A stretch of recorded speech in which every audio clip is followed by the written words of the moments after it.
जिंदगी में कामयाबी हासिल करने के लिए बहुत बड़ी कुर्बानी देनी होती है। बेशक। और यही कामयाबी अगर कम उम्र में हासिल हो जाए तो उसका क्या कहना। बेशक। हमारे साथ इस वक्त बैठे हुए हैं इमरान खान साहब, जो पेशे से वकील हैं। आपने बहुत कम उम्र में कामयाबी हासिल की है और आप सियासत से भी वाबस्ता हैं। फिलहाल आप बसपा को बिलोंग करते हैं और बसपा के लिए काफी कोशिश में लगे हुए हैं। तो इमरान साहब, आप बताएं, आपको सियासत का शौक कैसे हो गया। देखिए, आपने दो चीज इसमें शुरू में कही कि आपने बहुत कम उम्र में ये शुरुआत की जी, और सियासत की बात की आपने जी। तो मैं ये बताना चाहूंगा आपको पूरी तरीके से कि 12 साल की एज में बालिग हो जाता है बच्चा, उस पर नमाज फर्ज हो जाती है। जी जी जी, ये दीन के हिसाब से, दीन के हिसाब 18 साल में होता तो नहीं, उसी के एतबार से जी जी आप हर काम को करने के लिए शुरू से ही एक्टिवेट हैं, तैयार हैं पूरी तरीके से। वो आपका मसला है कि आप उसे कहाँ तक कितने लंबे ले जाते हैं। दूसरी बात ये, और दूसरी बात रही सियासत की, तो सियासत कोई नया काम नहीं है, कोई अलग काम नहीं है। ये आपकी जिंदगी शुरू से लेके और आखिर तक का कयामत तक सियासत चलती रहेगी। सियासत जिंदगी का ही एक इम्पोर्टेंट पार्ट है। इसे करने के लिए कोई अलग से लोग खास नहीं आएंगे, आपको ही अपनी जिंदगी से उसको ले जाके चलना पड़ेगा। बिजनेस भी सारे शुरू से आपको करने पड़ेंगे, एजुकेशन भी आपको शुरू से लेनी पड़ेगी, लोगों के मसले मसाइल भी आपको शुरू से हल करने पड़ेंगे। इसके लिए कोई खास वक्त मुकर्रर नहीं है, कोई खास एरिया मुकर्रर नहीं है, खास लोग मुकर्रर नहीं है। सारे लोग शुरू से ही पॉलिटिक्स में जी और जिंदगी के मुख्तलिफ कामों में इन्वॉल्व हैं। तो इसलिए मैं ये कहता हूँ, आपकी बात बिल्कुल सही है, लेकिन कुछ लोग अपनी जरूरियात के हिसाब से अपनी जिंदगी को गुजारते हैं। अब एक इंसान है जिसको अपनी फैमिली देखनी है, वो अपनी फैमिली देखे या सियासत देखे। बिल्कुल, आप अपनी फैमिली भी देख रहे हैं, आप सियासत भी देख रहे हैं, और अपना आपका जो पेशा है वकालत, उसको भी आप बखूबी अंजाम दे रहे हैं। तो सवाल यही पैदा होता है कि ये एक अच्छी बात है, लेकिन ये गट्स आपके अंदर आए और इतनी कम उम्र में, तो इसके बारे में आप क्या बताना चाहेंगे। हमारी जो नई जनरेशन है उसको आप क्या संदेश देना चाहेंगे। अल्हम्दुलिल्लाह, मैं शुरू से ही जब से अपने आप को मैंने देखा है जी, तो मैं एक तरीके से, मेरा नाम भी इमरान खान है और मेरी दादी ने इमरान खान क्रिकेटर के नाम पे मेरा नाम ये रखा था। बहुत अच्छा, बहुत अच्छा। वो भी ऑलराउंडर थे, लेकिन उस वक्त मुझे नहीं पता था। लेकिन जब मैंने अपनी एबिलिटीज को देखा तो मैं भी शुरू से ऑलराउंडर भी रहा हूँ। हर फील्ड में मुझे इंटरेस्ट है जी, और हर चीज में मुझे काम करने का मौका मिलता है तो मैं उसे बखूबी करता हूँ। मैं काम को नहीं छोटा समझता हूँ, मैं उसे करने को बड़ा समझता हूँ। हम सारे काम कर सकते हैं जिंदगी में जी। तो मुझे तो ये सारी चीजें जो जरूरत के हिसाब से हैं, पॉलिटिक्स भी हो गई आपकी, सोशलनेस भी हो गई, आपका बिजनेस, फैमिली, सारी चीजें आपकी इक्वल है। इसलिए मैं इसे एंजॉय करता हूँ पूरी तरीके से। मुझे कहीं भी बर्डन फील नहीं होता। तो सारे मसले आपकी सोच पर डिपेंड करते हैं कि आप सोचते कैसे हैं। आपने एलएलबी कब फाइनल किया। मेरा एलएलबी 2013 में कंप्लीट हुआ जी। फर्स्ट ऑफ ऑल मेरी पढ़ाई एजुकेशन अमरोहा में हुई, लोकल स्कूल में जी। After 12th AK inter college से मेरा 12th कंप्लीट हुआ। उसके बाद में जामिया मिल्लिया इस्लामिया यूनिवर्सिटी दिल्ली जी, सिविल सर्विसेज की प्रिपरेशन के लिए मैं दिल्ली चला गया था। ठीक ठीक। लेकिन जैसे हम वहाँ एंटर हुए तो हमारे टाइम में जो 10 साल से वहाँ चुनाव नहीं हुआ था जामिया में जी, वो 2005 में यूनियन का 10 साल बाद चुनाव शुरू हो गया। उस चुनाव में हमने पार्टिसिपेट किया। ठीक ठीक। तो वहाँ थोड़ा सा इंटरेस्ट आया कि वाकई में पॉलिटिक्स ही एक पूरी है जो देश को चेंज कर सकती है जी। बिल्कुल, आप सिविल सर्विसेज में भी जाते हैं तब भी आप उसमें सोशल सर्विस करते हैं। ठीक ठीक। तो दोनों माध्यम है, पॉलिटिक्स भी और सिविल सर्विसेज भी। अब यहाँ बात अगर ये क्लियर हुई ना कि आपको सियासत का जो है चस्का कहाँ से लगा। जामिया मिल्लिया इस्लामिया मेरी पहली स्ट्रगल भूमि रही जी जी। फिर मैंने देखा कि दिल्ली में मैं सर्वाइव नहीं कर सकूंगा, क्योंकि यहाँ भीड़ भाड़ और यहाँ इस तरीके से वो बिजनेस क्लास लोगों के लिए बहुत ज्यादा है। वहाँ बिजनेस क्लास लोगों के लिए बेस्ट सुटेबल प्लेस दिल्ली है। ठीक ठीक। लेकिन चूंकि हमें अपने लोगों की खिदमत करनी थी तो मैं 2007 में अपना ग्रेजुएशन करके वापस अमरोहा लौटा। ठीक ठीक। अमरोहा राशिदा बेगम इंटर डिग्री कॉलेज से मैंने बीएड किया 2008 में जी, और 2008 से 10 तक मैंने MBA किया। अरे जी। 2010 में मैंने फिर पहला जिला पंचायत का चुनाव अपना लड़ा। उस वक्त मेरी उम्र 23 साल थी और मेरा वार्ड नंबर भी 23 था। वाह। और मेरा चुनाव चिन्ह कलम दवात था। यानी कि सारी चीजें एजुकेशन से भी मुताल्लिक सब कुछ मिलता जुलता था जी जी। वो चुनाव बहुत ही एक फ्रीक्वेंटली लड़ा मैंने, कामयाबी नहीं मिली लेकिन उसमें मुझे तजुर्बा बहुत मिला।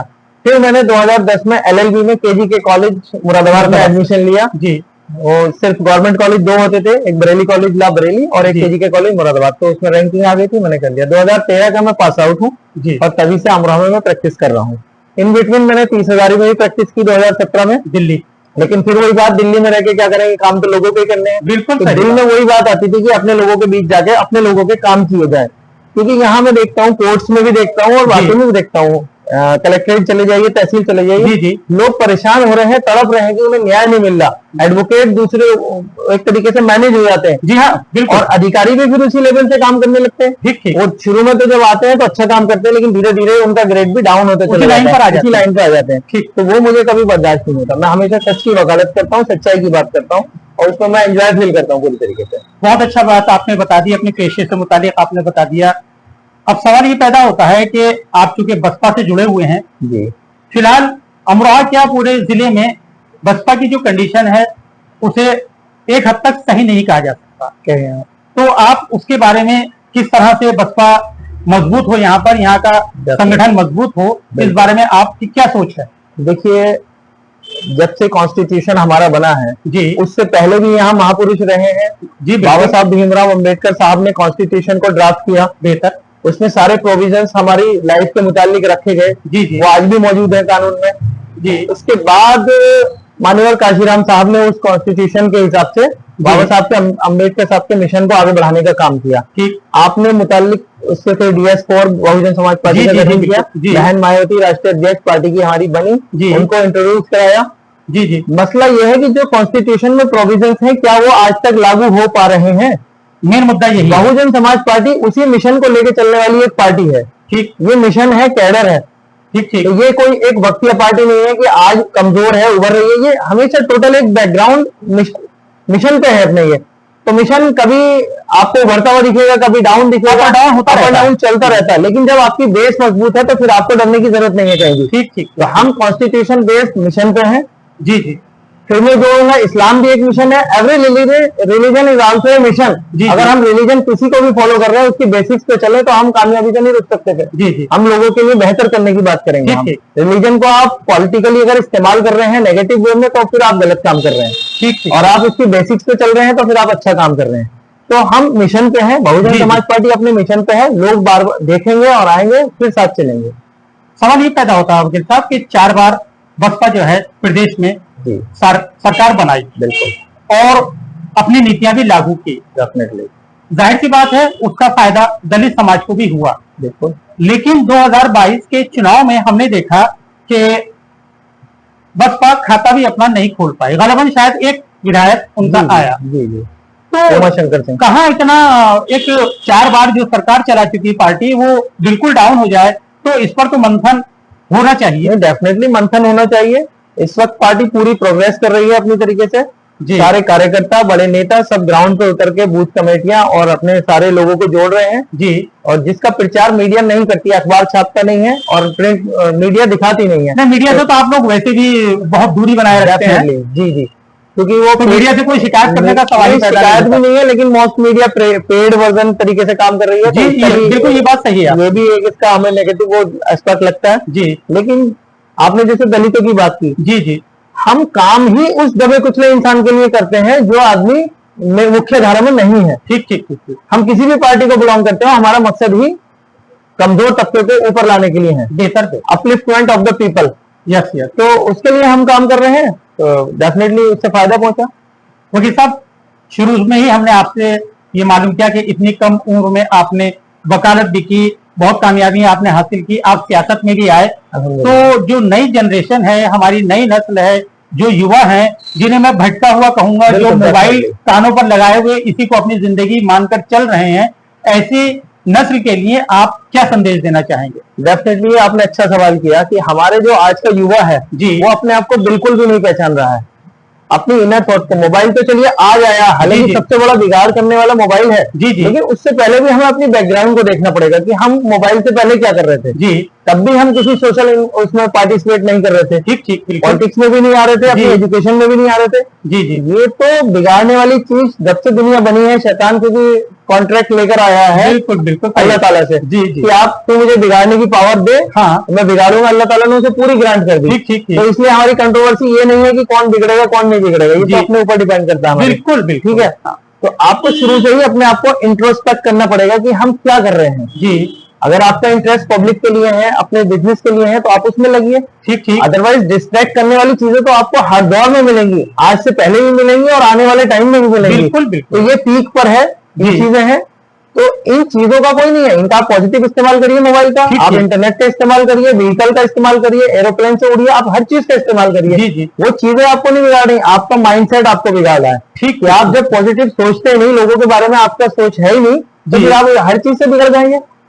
नहीं, जाहिर सी बात है, अगर लोग समझाने वाले हैं, सीधा रास्ता दिखाने वाले हैं, तो दूसरी तरफ डेफिनेटली उस रास्ते से भटकाने वाले लोग भी हैं। जिम्मेदार लोगों को ही आगे आना पड़ेगा। ये कोई पॉलिटिकल पार्टी का काम नहीं है, काम नहीं है, ये जनरल पब्लिक का काम है। ये हर गली मोहल्ले के हर आदमी का काम है ये। ठीक ठीक। तो उसको अपनी रेस्पॉन्सिबिलिटी निभानी चाहिए। पहले आप देखते थे गली मोहल्लों में क्या होता था कि कोई बुजुर्ग होते थे, जिम्मेदार होते थे जी, तो पूरे गली मोहल्ले के सारे लोग, बच्चे, औरतें सब डर जाया करती थी कि ये जिम्मेदार एक अदब होता था। अदब होता था। आज वो अदब कहाँ है? खत्म हो चुका है। तो क्यों नहीं लोग कर रहे हैं अदब? उसी का हमें नुकसान हो रहा है।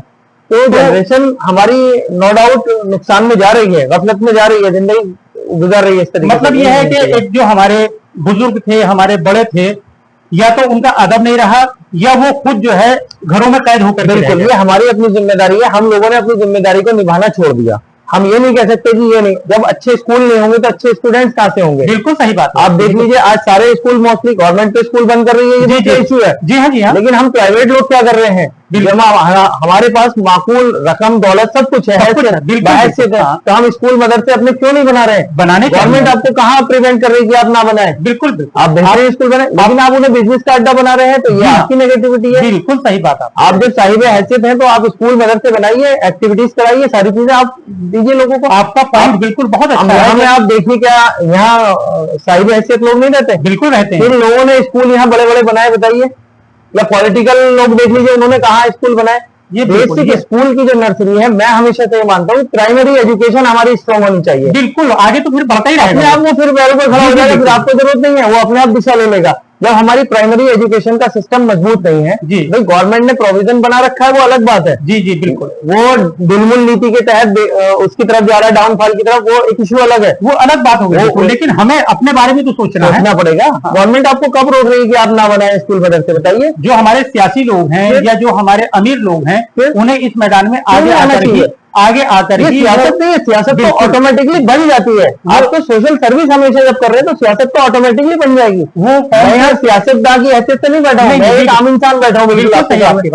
You can talk every question to me, मैं ऐसा कोई सवाल नहीं जिसका जवाब न दे पाऊँ। नहीं, बेहतर तो हमारे जो दौलतमंद लोग हैं, जो उमरा हैं, उनको आगे आकर के तालीम के मैदान में आगे आना होगा, तभी हमारी कौम आगे बढ़ पाएगी। हमारी नौजवान नस्ल जो है वो आगे तरीके पर चल पाएगी। Education is the key to success. Okay, आप एजुकेट हुई, आप सारे रास्ते अपने आप ढूंढ लेंगे। जी, हमसे बात करने के लिए वकील साहब आपका बहुत बहुत शुक्रिया।